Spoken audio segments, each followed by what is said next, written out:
I'm here at Arena Stage in Crystal City with actresses Hollis Resnik and Margaret and Florence, who are playing Margaret and Clara in The Light in the Piazza.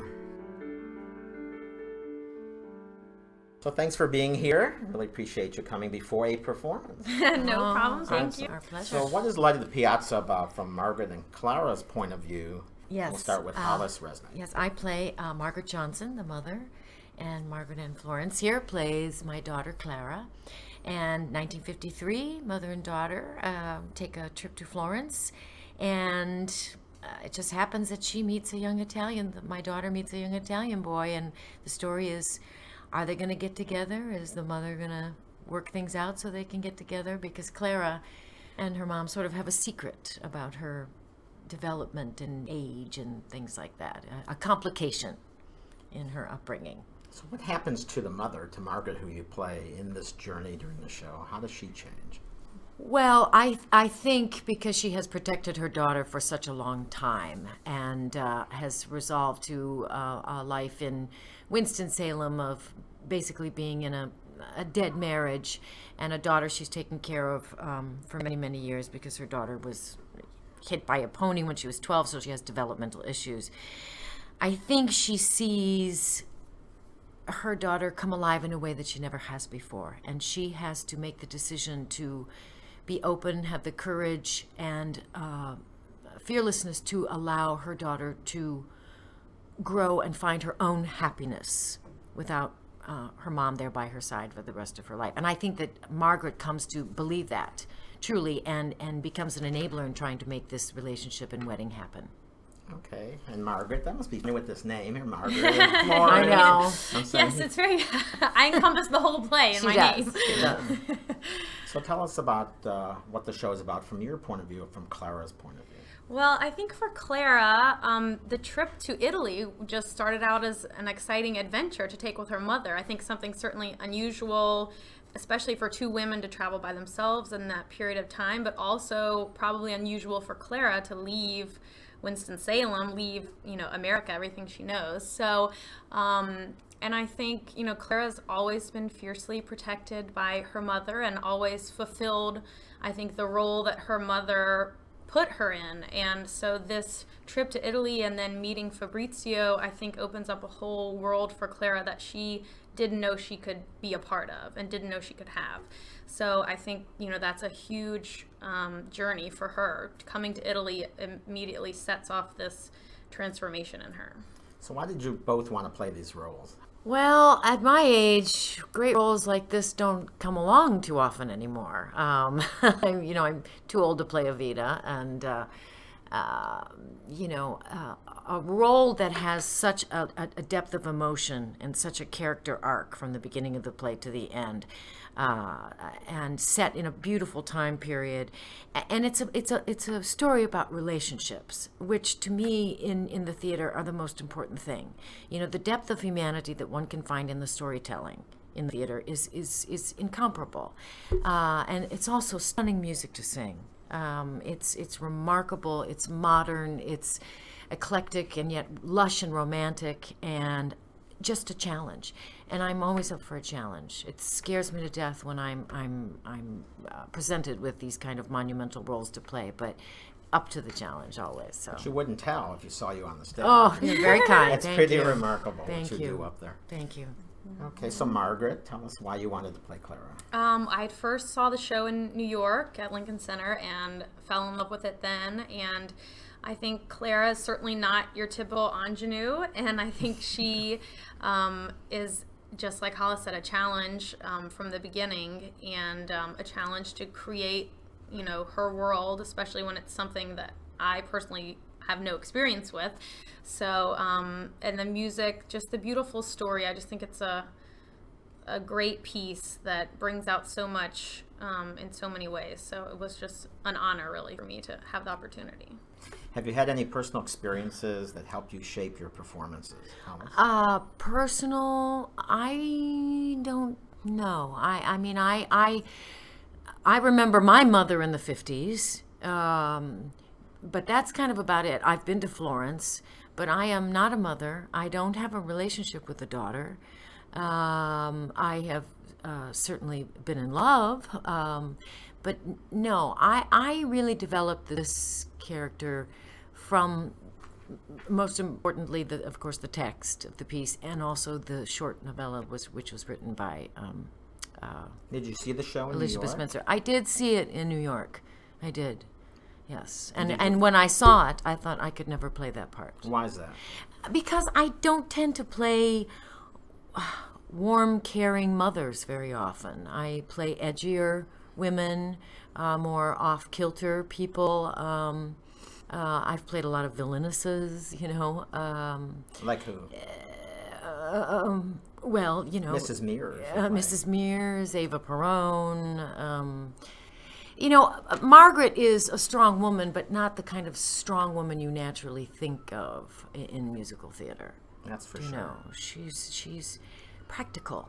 She has strong character, but she is slower thinker maybe, although she learns to think quickly on her feet during the course of this play. I don't know. As terms of personal experience, I'd have to say no. Okay, Margaret. That's a long answer. Personal experience, well, I mean, a little bit of background. I am from the South, from Charleston, South No, you're Carolina. kidding. Yes, I know. Hard to believe. We all I listened know. to her talk I know. when we started rehearsal. I would say, how do you say this word? Yes, so that certainly at least gives me a background to where Margaret and Clara are coming from, so that's very helpful.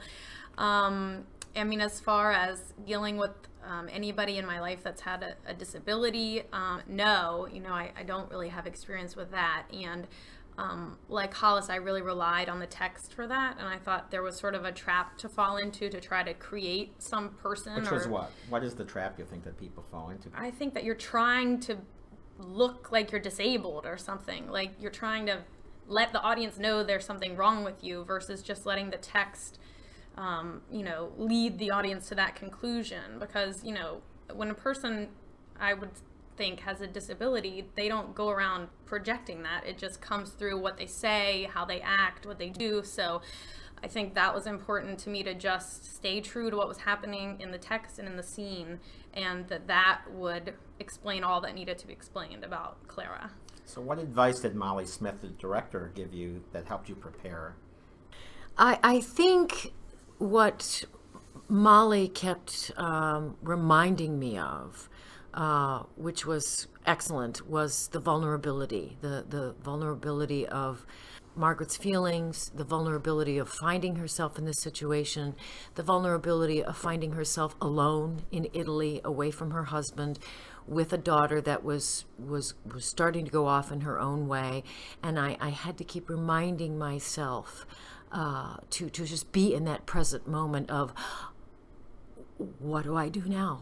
What next? And not really knowing, living in the unknown.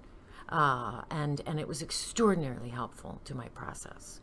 The greatest thing about Molly as a director, I think, is that she gives you so much freedom from the first day to explore and to create what you think it is. She's not there to tell you, well, this is what I think it is and this is how you should do it. So she gave, you know, everybody a long period of time to play with things and develop it on their own. And with Clara, you know, it was just all about, especially in the beginning of the show, her excitement and her childlike nature that really propels her into this relationship with Fabrizio. So, you know, Molly just kept reminding me of that, and I think just reminding all of us of the importance of the story and how things were being pushed through, and you know, what your character's intention was, what's your drive, you know, what does Clara want, you know, just reminding you of that as you're going, and you know, it stays with you throughout. So what is the relationship between Clara and Margaret in your mind? I think it's a very deep, loving, kind, and generous relationship. It is a protective relationship. It is a dependent relationship.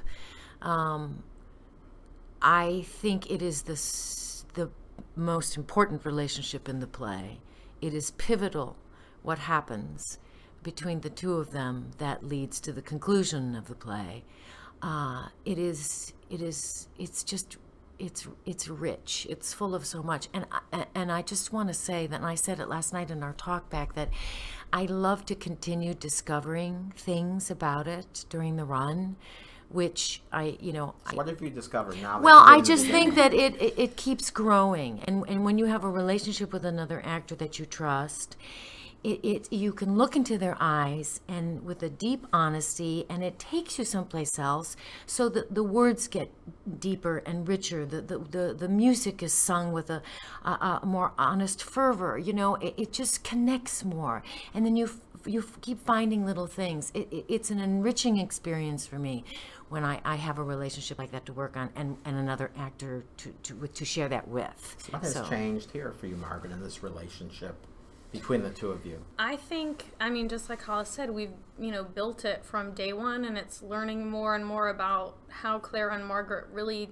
relate and depend on each other in so many ways throughout the story. And, the point that they both have to arrive to in their own maturity and their own growth through the story. I think Hollis and I have talked about that a lot, and it's really made a difference, just in the last even few performances of what we're doing, how we feel on stage, and what we feel like we're communicating. So, It's why I do this. It's my greatest joy in just keeping discovering the humanity of the storytelling, and and it just is a natural flow of the process. It just keeps continuing, and maybe the audience doesn't see the shifts and enrichment, but I can feel it. It's like every night you're taking a different trip. It's just journey.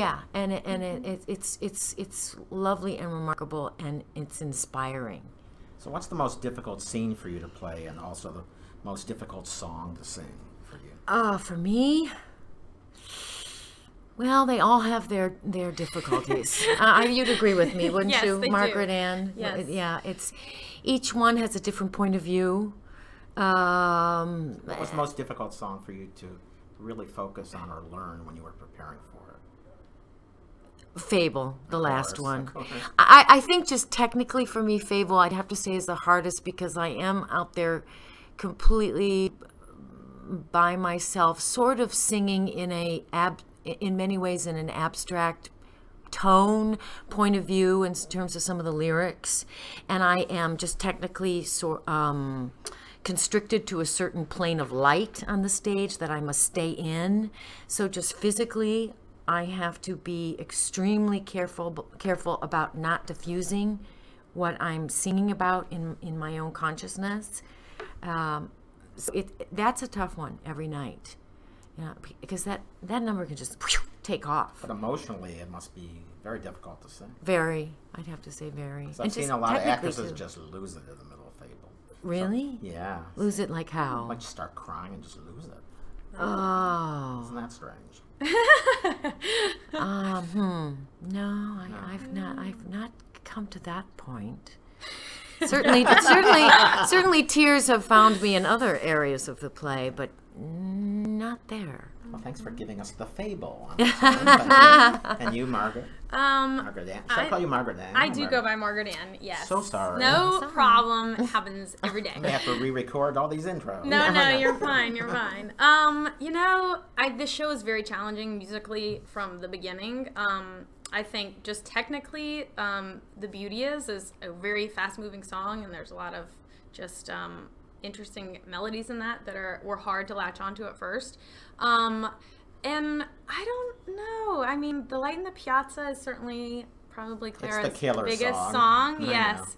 But I don't know, something about that song, I have some ease in singing it. I don't know why. And it helps for Hollis to be there.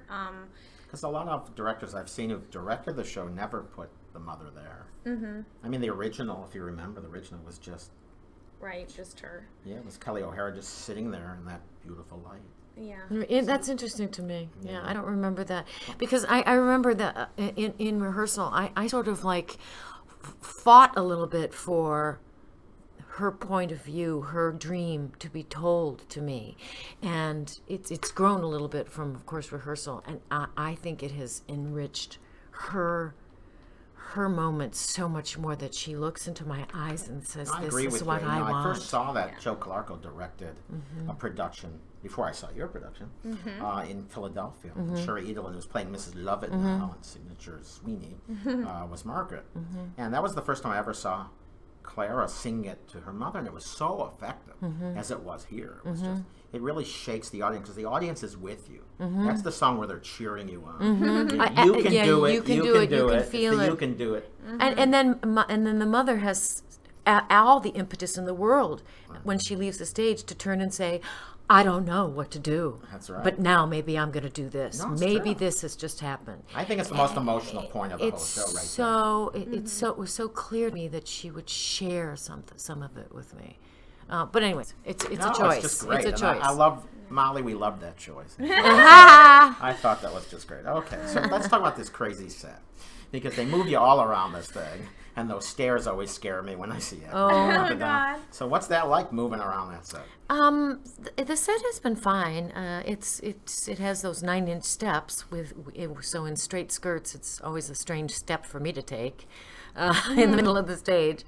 But we've gotten pretty used to it. The entrances and the exits and the small ramp. It's tight backstage. It's pretty choreographed. It looks pretty tight. Yeah, back there. But with all the projections and the lighting, I think I wish we could see it. Yeah, I think like we don't really. That's like a total. That's what I was going to ask you. I mean, do you see what? I don't think we have a true appreciation for the set because we have not been able to sit back and see the whole thing in action. Yeah. Because it's sort of, you're just sort of dealing with your space when you're on stage, and so to really take it all in. It's something that we haven't gotten to do with the projections. I mean, I have no idea what's going on seriously, behind us. No, we really haven't seen hardly any of it. Yeah, so we just are trusting. But the audiences, we've gotten a lot of good reaction. Especially last night, people really responded to the set. Yes. So. I can understand why. You're both terrific. Well, thank you. So you've appeared in other musical roles, so name me a favorite of yours. A favorite? Oh my goodness. It has to be a musical, huh? Well, that's all play. Play is fine. I loved you as Edith Beale. I loved doing Grey Gardens. Grey Gardens at PTC. That show is just a challenge in and of itself. It's a completely horse of a different color. Than this one? Oh my goodness, yes. Why? Well, just the preparation for doing a role of when you've played someone. If you play someone that has already previously lived, you have a plethora of research to do in a different way than you would with a show like this. That's fiction.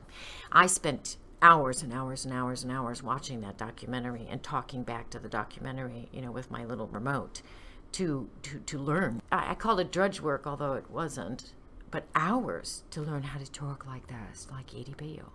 Do an Edith Beale for us. Let's see. Right now I'm doing a play called Light in the Piazza, and it's a wonderful musical in Washington, D.C. So if you can come and see it, please do. I mean, I know,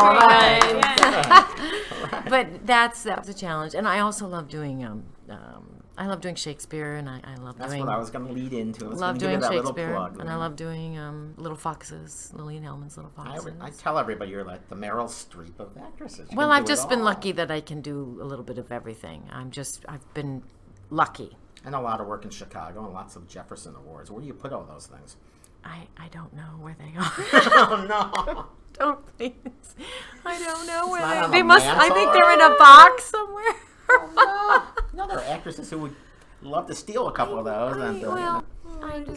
It's always nice to be honored, but I don't do it because of that. So. Okay, Margaret Ann. Yes. You've done some other work too. A lot of work in musicals. I have. I played Louisa in the Fantastics off Broadway recently, which was fabulous. I mean, to be a part of such a historical show that is still going. At the Snapple Theater. At the Snapple Theater. It's being directed by Tom Jones, the original writer. He played the old man. He played the old man. I mean, it's a lot of history over there. Did he play it when you were in it? No, not when I was there. But darn. It was. I know. But he had just recently before that.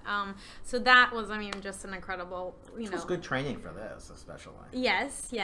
And what else? I played Rose in Street Scene, which I just loved. Kurt Weill and that music is just incredible. That's great. And I've been lucky to do some film and TV stuff as well. So different characters. I was in the movie My Super Ex-Girlfriend with Uma Thurman and Luke Wilson. The one that made like $5? No, it's It made playing money. all the time. It's on TV like every other day. It is. It was saw it just on an on. airplane, It's in amazing. fact. Yes, it's got a life beyond my wildest dreams.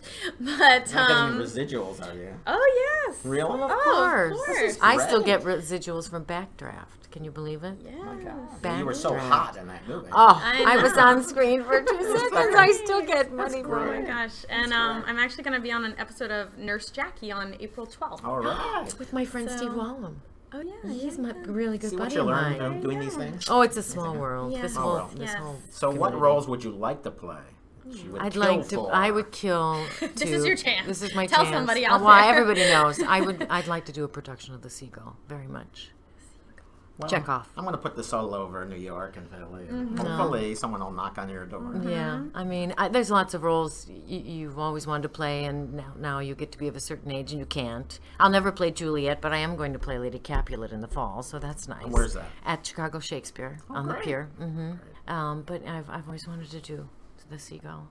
Yes, I would love to do Louise and Gypsy, or I'd like to That would do. be great. Yes, I would love to do that. I think that's an interesting part. Not so much for maybe the singing of it, but the acting of that show. And there's a lot of is- it.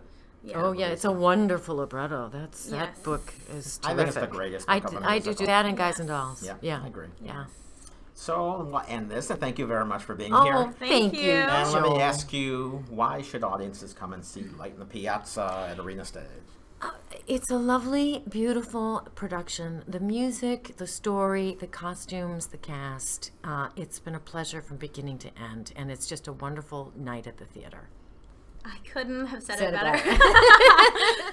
The Light in the Piazza plays through April 11th at Arena Stage in Crystal City at the Crystal City Metro in Arlington, Virginia. For tickets, go to arenastage.org or call their box office 202-488-3300.